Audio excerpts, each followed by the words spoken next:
संयुक्त करनी सेना के अध्यक्ष राज शेखावत जी हमारे साथ बात करने के लिए मौजूद हैं और इसी करनी सेना के बैनर तले रक्त सम्मान सम्मेलन का आयोजन यहां पर हो रहा है।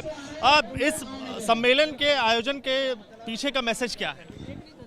हमारे महापुरुष महाराणा सांगा जी पर एक अभद्र टिप्पणी कुछ दिन पहले ही संसद भवन में हुई। आज जन्म जयंती है। हम सभी आक्रोशित हैं इस भारतवर्ष के समस्त क्षत्रिय और सनातनी। आज हम लोगों ने यहाँ पे अपना शक्ति प्रदर्शन करने के माध्यम से हमारी कुछ अपेक्षाएं वो सरकार तक पहुँचाने के लिए हमने रक्त स्वाभिमान सम्मेलन का आयोजन आज के दिन किया है। आप समझिए, अभी तो कार्यक्रम की शुरुआत ही नहीं हुई है, इतनी बड़ी संख्या में यहाँ लोग पहुँचे हैं, जबकि प्रशासन के द्वारा मैंने खुद ने देखा है बाधाएं उत्पन्न की जा रही, जबकि स्वीकृति है हमारे पास। मैं आपके माध्यम से प्रशासन को कहना चाहता हूँ, अनुशासन में आयोजन कर रहा हूँ। अनुशासन में मेरे सारे के सारे सनातनी और क्षत्रिय हैं। आपसे निवेदन है कि आप अनुशासन को भंग करने ना होने दें, क्योंकि आप यदि रोकेंगे तो फिर हम इनको अनुशासन भंग करने से नहीं रोक पाएंगे। इसलिए इन्हें आने दो, स्वीकृति है, इन्हें आने दो और इस आयोजन को सफल होने दो। कहाँ से लोग जो हैं वो यहाँ पर पहुँच रहे हैं? पूरे भारतवर्ष से आक्रोशित सनातनी और क्षत्रिय यहाँ बड़ी संख्या में पहुँच रहे हैं और उस व्यक्ति विशेष से हमारी लड़ाई, जिस व्यक्ति विशेष ने अभद्र टिप्पणी की है, बाकी न किसी जाति, न किसी धर्म, न किसी सरकार से हमारी लड़ाई है, उस व्यक्ति विशेष से, उसको समर्थन करने वाले उन सभी व्यक्तियों से है, उन सभी पार्टियों से है जो उस व्यक्ति को समर्थन कर रही है जिस व्यक्ति ने अभद्र टिप्पणी की हमारे महापुरुष को लेकर। तो ये जो लड़ाई है, इस लड़ाई का जो अंजाम है वो बहुत ही निर्णायक होगा। क्या मांग है? और ये जो सम्मेलन है इसका समय भले ही 1 बजे से लेकर शाम के 5 बजे तक है, तो क्या मांग है, मुख्य मांग क्या है? ऐसा है, ये जो सम्मेलन है, इस सम्मेलन के माध्यम से हम उस व्यक्ति को जवाब देना चाहते हैं और जो घटना हुई उस घटना का पुनरावर्तन भविष्य में रोकना चाहते हैं। उस घटना को रोकने के लिए इससे बड़ा कोई विकल्प हमें नजर नहीं आया, क्योंकि अब एकमात्र विकल्प हमारे पास है, वो है कुटाई। घर में घुस के कुटाई, हड्डी तोड़ कुटाई, और कुटाई तो इस व्यक्ति की होगी, आज नहीं तो कल होगी और 1,00,000% होगी। हमारे लोग बिल्कुल लगे हुए हैं, कितनी भी सुरक्षा वो ले ले, आज नहीं तो कल उसकी सुरक्षा में चूक होगी और हम उस दिन हमारा काम कर लेंगे।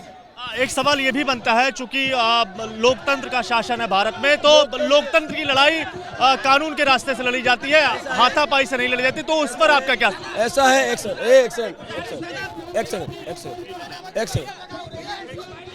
ऐसा है, संविधान का जिसे डर लगे ना, उसे संविधान से डराया जाता है। इन्हें संविधान का डर नहीं है। संसद भवन से इस तरह की अभद्र टिप्पणी करते हैं तो इनको तो सिर्फ कुटाई के माध्यम से ही डराया जा सकता है, ताकि भविष्य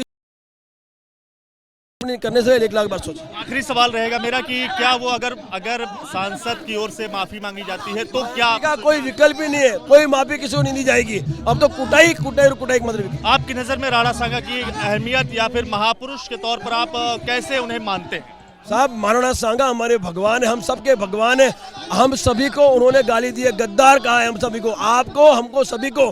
तो भगवान को जो गद्दार कहता है उसको इस देश में रहने का कोई हक नहीं बनता है। उस पर राष्ट्रद्रोह हो और उसको जेल में डाला जाए, उसकी संपत्ति बुलडोजर चलाया जाए, उसकी सदस्यता रद्द की जाए और हमारे जो युवाओं पे गलत एफआईआर दूर की जाए और जो हमने तरी दी उसमें केस हो, और जो पुलिसकर्मियों ने 3rd डिग्री अपनाई है, हमारी डिग्री उसमें कस्टडी में, उनको तुरंत प्रभाव से सस्पेंड किया जाए और उन पर एफआईआर दर्ज की जाए। कि आप करनी सेना के राष्ट्रीय अध्यक्ष हैं, इस वजह से एक सवाल और बनता है कि क्या एक बात और भी ये सामने आ रही है कि चूंकि जो सांसद हैं वो दलित समुदाय से आ रहे हैं, ये लड़ाई सवर्ण वर्सेस दलित की हो रही है। धर्म, जाति, धर्म, जाति धर्म की लड़ाई नहीं है, हमने व्यक्ति विशेष की लड़ाई है, उससे लड़ाई लड़ रहे हैं हम लोग। शुक्रिया बात करने के लिए। तो भारी संख्या में जो लोग हैं वो लगातार यहाँ पर पहुँच रहे हैं और मांग यही है कि जिस तरह से जो बयान दिया और उसके विरोध में जो सांसद का बयान, रामजी सुमन का जो सांसद के तौर पर उन्होंने संसद के अंदर जो बयान दिया, उसको लेकर कड़ी आपत्ति जताते हुए करनी सेना के लोग, राष्ट्रीय अध्यक्ष खुद नजर आ रहे हैं और साफ तौर से जिस तरह की घटना 26 मार्च को ही उसी को दोहराने की बात भी उनकी ओर से की जा रही है।